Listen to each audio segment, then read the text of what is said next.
Nice. Oh dear.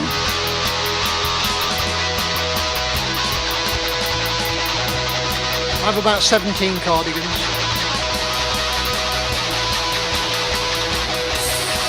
Okay.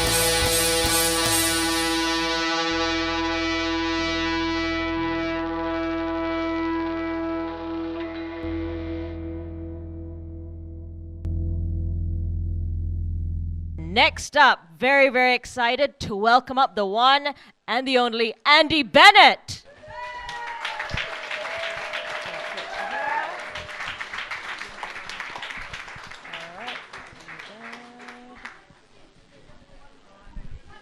Hello. Hey, front row, you looked out. You can see me. Back row, tough shit. Arrive earlier next time. I don't need to stand. It's just another barrier between me and the audience. This is an old one, as you'll notice from the references. As I woke in pain and bleary, with a stench so foul and beery, I wrestled with this query. How'd I end up here once more? Indistinctly I remember I'd been on a vodka bender when I woke with head so tender on the clammy kitchen floor. This I knew, but nothing more. Well, it's lucky no one found me with those empties all around me, staring anxious and astounded through an open cupboard door. Because there under the sink was what I'd clearly had to drink. Nestled next the box of Persil was a bottle of Lenore. Fabric softener called Lenore. Now, in my younger years, I drank many kinds of beers, wines and spirits, alcoholic drinks galore. But I've never been so punk that fabric softener's been drunk, however low I've sunk when I'm really fucking poor. And I'm often very poor. What the hell had I been thinking in the midst of all that drinking, that I needed subtle hints of lemon freshness at my core? Well, why even stop there when there's plenty of fairy liquid Daz and Ariel for a nightcap I could pour? Or, in the case of washing powder, snort. So I'm lying there in bits, belly full of beer shits and a loathing of myself which I'd clearly earned, I'm sure, when like fearsome thunder clapping there arose this noisome tapping. Only Michael Winner rapping could annoy me any more. He's been dead for years, I shouldn't do that joke anymore. Then as the sound began to rise, just like the pain behind my eyes, I quite slowly realised that I was on my own no more. For as far as I could gather at my feet, there sat a badger. His face all wet and splattered, blood red in tooth and claw, evil badger, steeped in gore. The badger sat there grinning like the ghost of all my sinning, simply grinning, only grinning with a smirk upon his jaw. Had he come here to confuse me, to torment me and abuse me? It could not be to soothe me with that blood upon his paw. Oh, badger, wherefore? Still he sat and showed no motion, nor no flicker of emotion, or any kind of notion as to what he'd come there for. Just sitting in the gloom, emanating clouds of doom, which filled my chilly room with a glimpse of what's in store for the fool who drank Lenore. And still there is this crashing, like 50 cymbals clashing in my head with heated passion. How much more could I endure?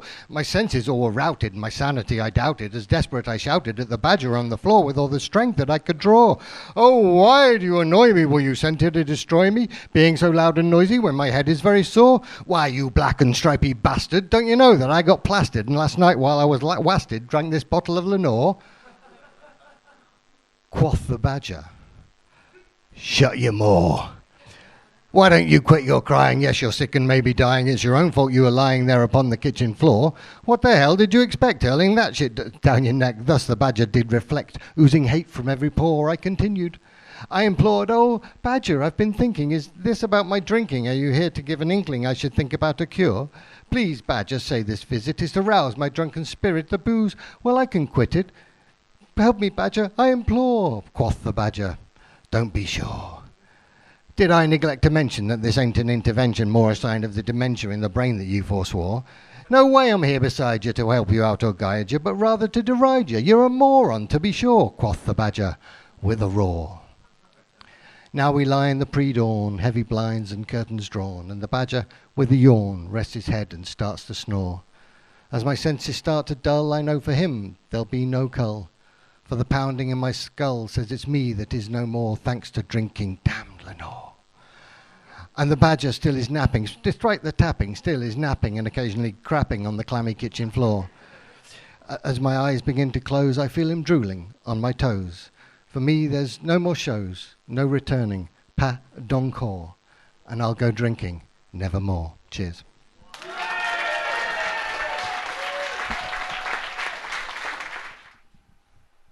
Sorry, I'm one of you.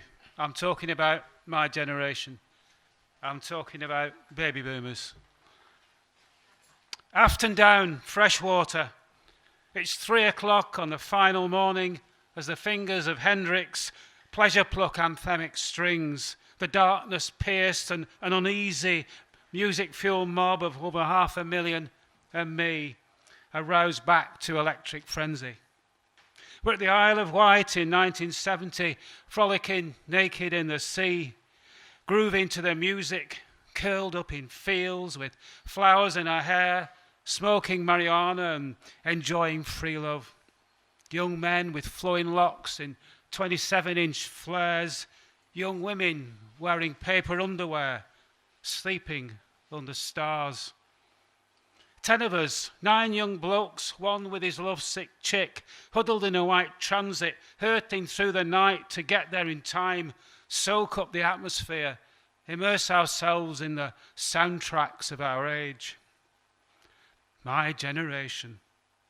We witnessed Valentina Tereshkova become the first female astronaut. We had cheesecloth tops, Liverpool poets, Wilson and Heath, the birth of rock, psychedelia, Prince of Lowry, a drowning Ophelia, Japanese kimonos, and little red books. We were free, filled with dope and hope, sowing the seeds of revolution. I joined them as we marched through the streets of London, demand an end to all wars, tell the Yanks to get the hell out of Vietnam. My generation thought they could change the world and turn the power dynamic of the ruling elite on its head and bring about a utopian new world order instead.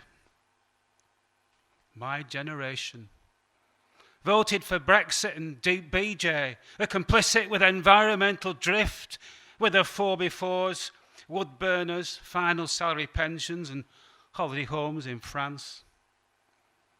My generation prefer to watch Strictly rather than dance naked. Sagging bodies not quite as pert as they used to be, as critical of the youth of today as our elders were of us in our prime. My generation wrote essays with an introduction to the pros and cons of an argument, leading to a proposition and a well-argued conclusion. Today, my generation use the internet and Google to soak up drip-fed conclusions on anything from education to immigration. My generation were idealists, romanticists, poets, peacemakers, lovers, innovators, internationalists. So where, I ask, where the fuck have all the flowers gone?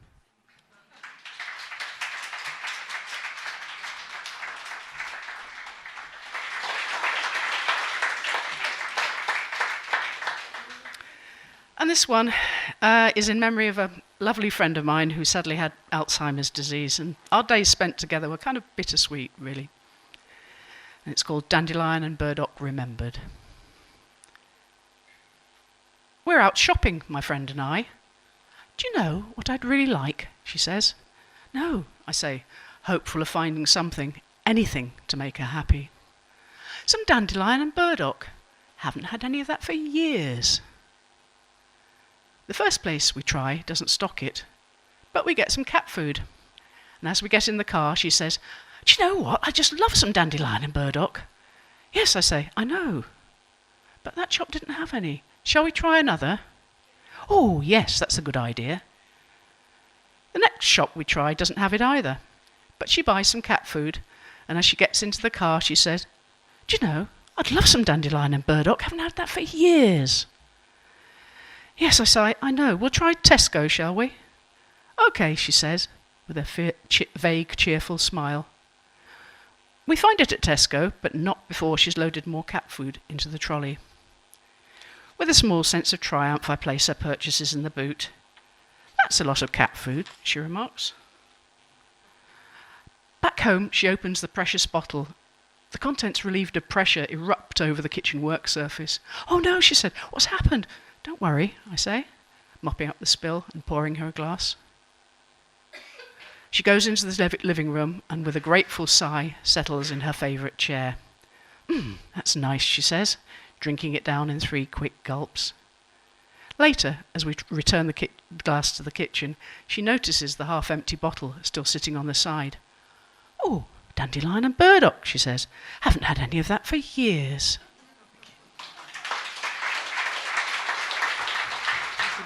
In Thailand, an ex-policeman went on the rampage, running people over, shooting them, stabbing them.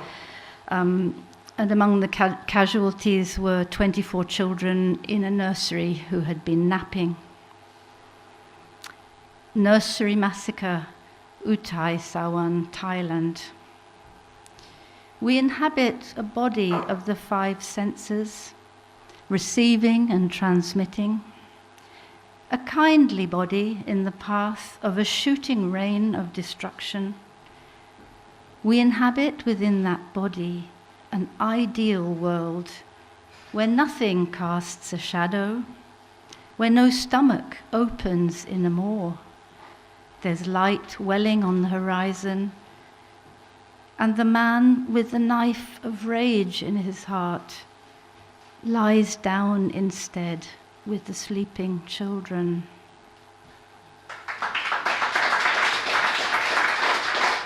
Where you live, there'll be one that decides that around a certain time of year, it's perfectly okay to just take their top off. And this one's called Bare-Chested Man About Tesco. Glasses on. Around late March to early April, he'll emerge, bleary-eyed like a newly birthed mole. He's ready to give us an eyeful. Breathe in this ozone, Daddy, it's good for the soul. The thermometer gauge is barely touching 12 degrees, but he knows what women want. He knows the sight that's bound to bring us to our knees. Bare-chested man about Tesco. You'll have seen him before. It's from the house with the sofa outside. He grabs life and himself by the balls, takes it all in his stride. The sun is his energy, his personal solar panel, his inbuilt system elevating him to superhero. Bare-chested man about Tesco. A 6-pack of Stella and a pasty. Let's go. He lives on a street that ushers in spring by washing their Union Jacks. Here we go, lads, lads, lads. The smell of barbecue paraffin fills the cul-de-sacs. Tattoo of his team on his calf. The names on his arms of his kids and his other halves. I'm actually quite a fan of this man. It's good to know that his confidence still exists, you know, in case there's a war or something. As he struts about, knowing that all and sundry just can't resist, the bare-chested man about Tesco.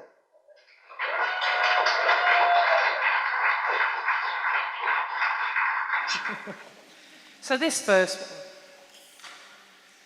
is about this chap who was fast approaching 60, actually. He was 10 years older than me, and good-looking guy, had a lot going for him, but the real barometer for me was how he was going to behave if we went out, you know, proper out. And I come from West Wales, and there's a lot of parties there, there's a lot of kind of free parties and things like that, and we went out properly, and he spent the entire night just being sort of led around by his own penis, and just dancing around really, really young women, and it was absolutely horrible to be out there.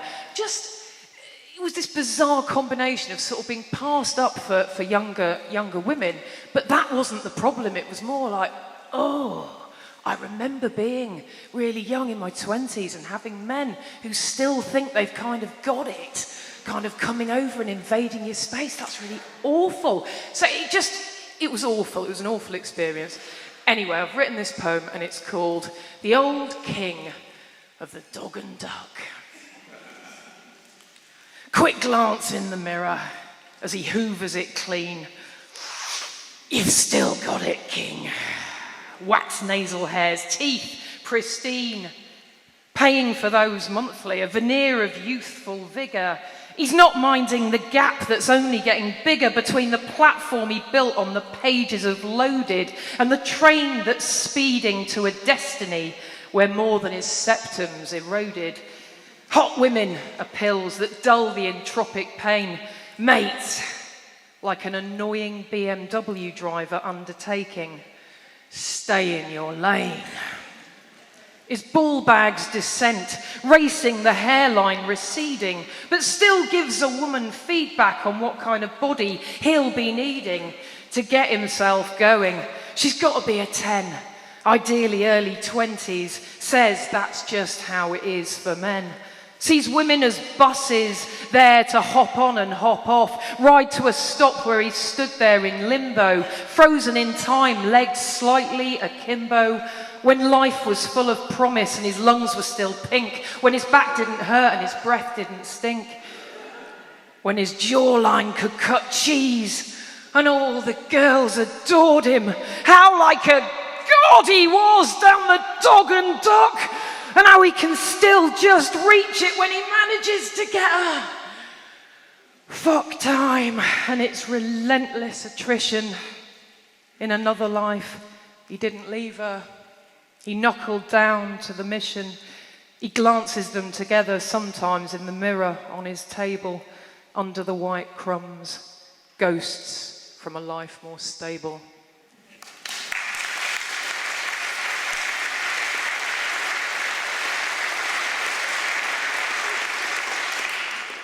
I've got a poetry that's called Kintsugi Gold, and this is a poem about having complex PTSD. I've got complex PTSD because of gender-based violence, and what I kind of noticed was that sometimes people with physical disabilities can celebrate those differences. Like, you know, you could have one leg but be like a Paralympian, or you could have Down syndrome but be a model. And I thought, how can you be like, I've got a severe and enduring mental health disability and I'm fabulous.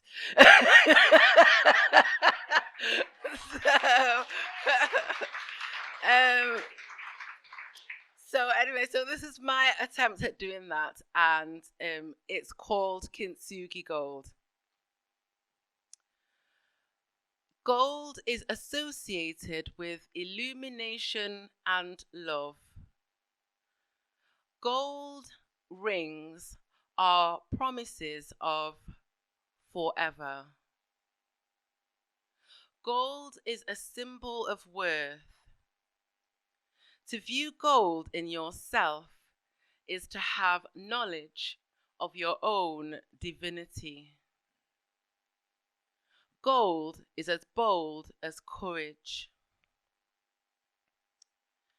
There are more historic artifacts under the sea than in all the world's museums. Our world is 70% water.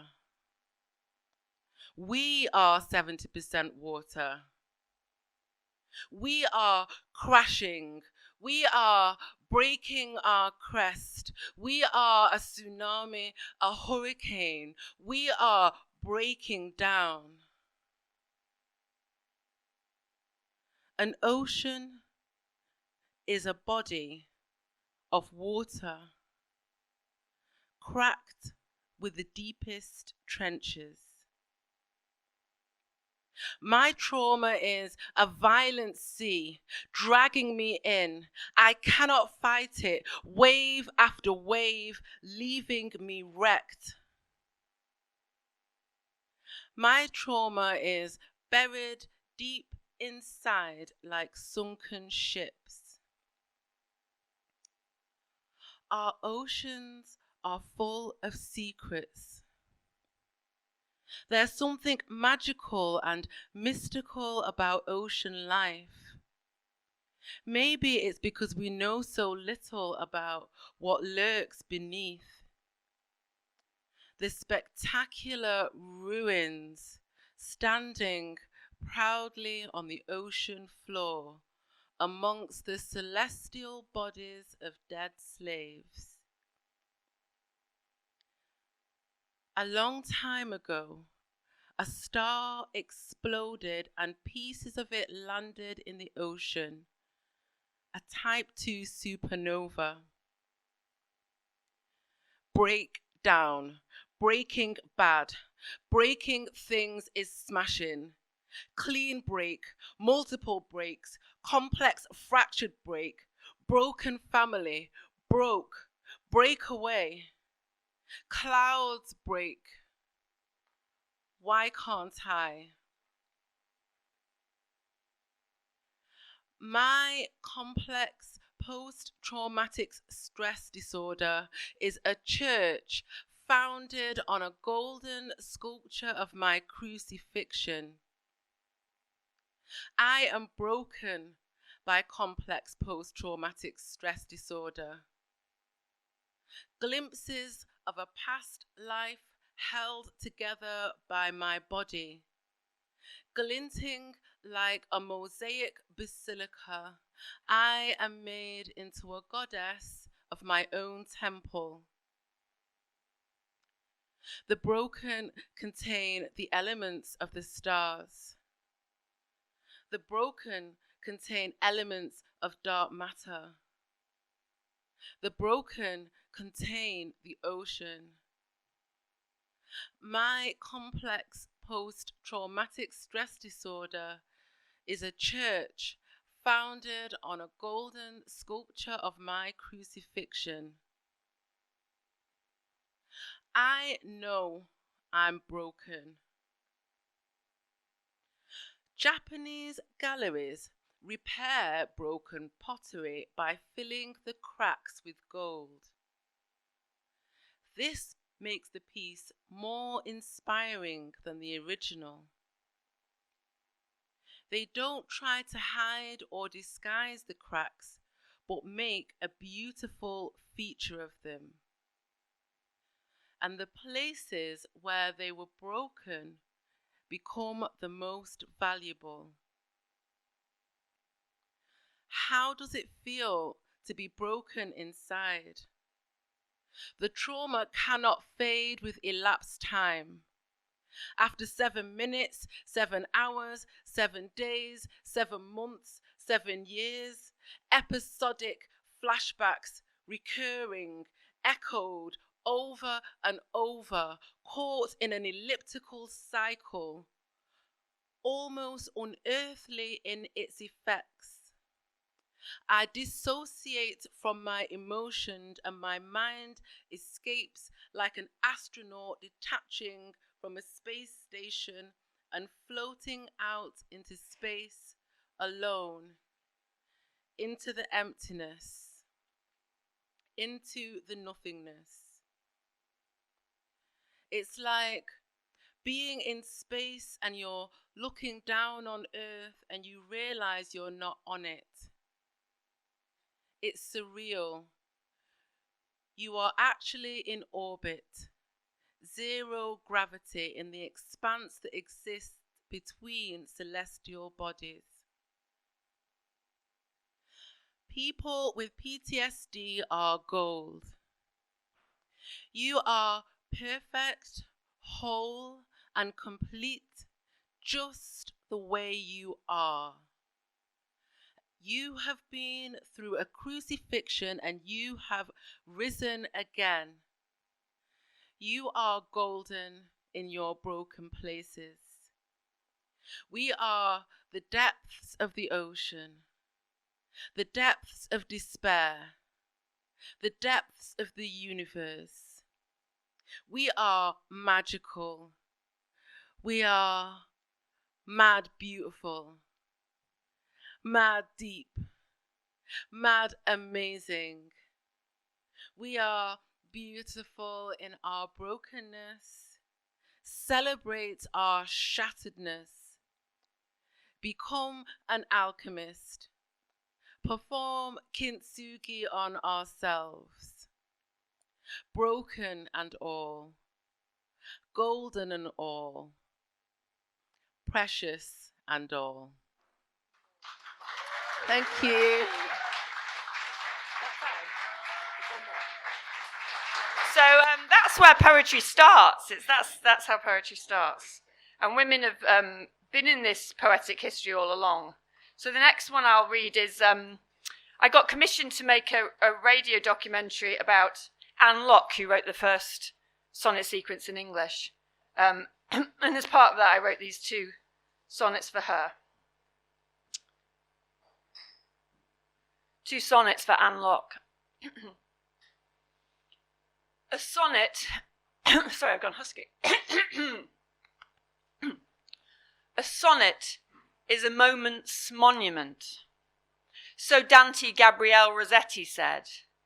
And Shakespeare knew a rose's short-lived scent could be distilled in verse to never fade, whilst Wyatt's lust was to a lustre wrought within 14 immortal pulsing lines, 8 lines, and then the turn, a change of thought, these tiny mausoleums for the mind. But men sit on the canon's pedestals, and they have made no monument to you, although in English you were first to scrawl a sonnet sequence to enshrine your truth. Your pain's perfect pentameter, Anne Locke, is our inheritance, if we would look. John Donne begged God to batter at his heart, for God to break, blow, burn him to the ground within each little song, as though his art might phoenix him, might cauterize his wound. Hopkins was heartborn. Gull, he groped like you for grace, his sweating self in night's black bed, knowing that God's surveillance sees the truth. There's no safe place to hide the things you did. The sonnets, always driven by desire, a thing some claim that women don't possess, but something drove you, Anne, into that fire, to grasp each burning rhyme, each searing stress, to stuff your torment in each sonnet's box. I touch the ash, still warm, and am unlocked.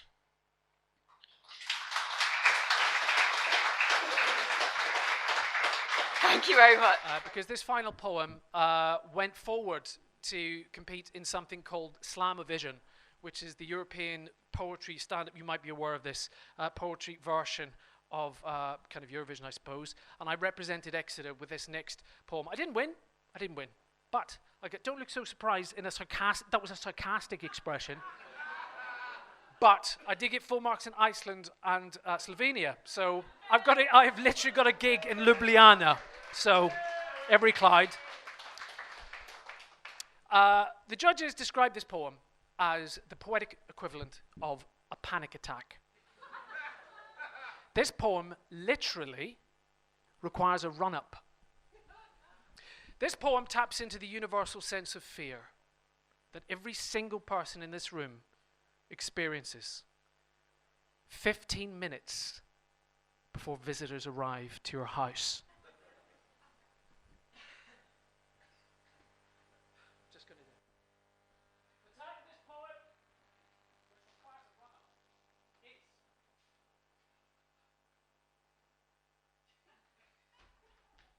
The visitors are coming!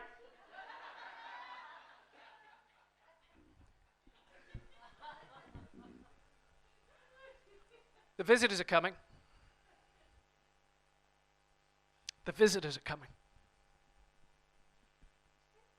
The visitors are coming.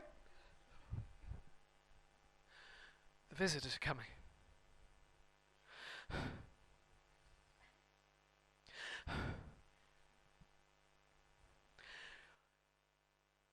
The visitors are coming, the visitors are coming, put the plants in the bath and keep the taps running. The visitors are coming, the visitors are coming, put the plants in the bath and keep the taps running. The visitors are coming, the visitors are coming, put the plants in the bath and keep the taps running. The visitors are coming. The visitors are coming. Descale the kettle, decalcify the filament, galvanize the metal at the center of the kettle. Descale the kettle, decalcify the filament, galvanize the metal at the center of the kettle. Descale the kettle, decalcify the filament, galvanize the metal at the center of the kettle. Descale the kettle, decalcify the filament, galvanize the metal, galvanize the metal, galvanize the metal, galvanize the metal. The visitors are coming. The visitors are coming. Because tea with a chalky taste will just go to waste if your visitors spit it on the carpet. Tea with a chalky taste will just go to waste if your visitors spit it on the carpet. Tea with a chalky taste will just go to waste if your visitors spit it on the carpet. Tea with a chalky taste will just go to waste. but the weft of the carpet just isn't thick enough. The visitors are coming. The weft of the carpet just isn't thick enough. The visitors are coming. The weft of the carpet just isn't thick enough. The weft of the carpet just isn't thick enough. The weft of the carpet just isn't thick enough. The weft of the carpet just isn't thick. But the man at the carpet market told me the weft of the carpet was acceptable. The man at the carpet market told me the weft of the carpet was exceptional. The man at the carpet market told me the weft of the carpet was delectable. The man at the carpet market fucking lied.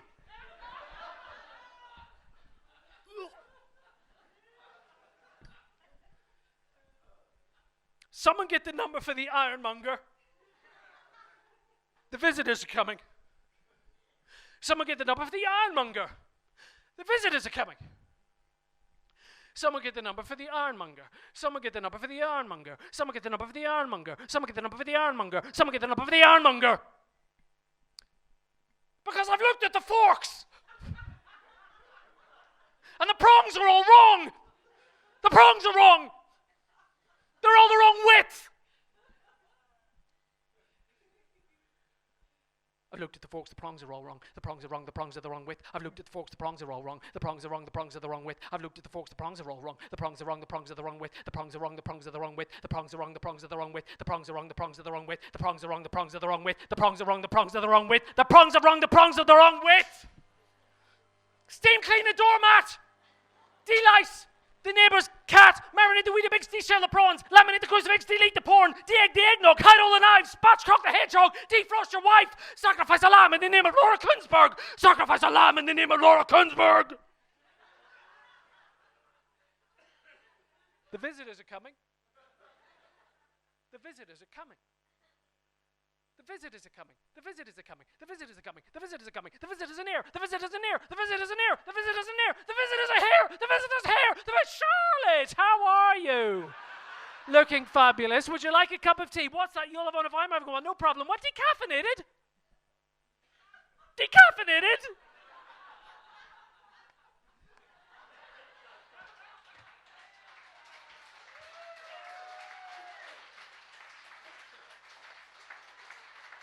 Just drink the fucking tea! Ladies and gentlemen, I've been Edward Chip. Thank you for listening.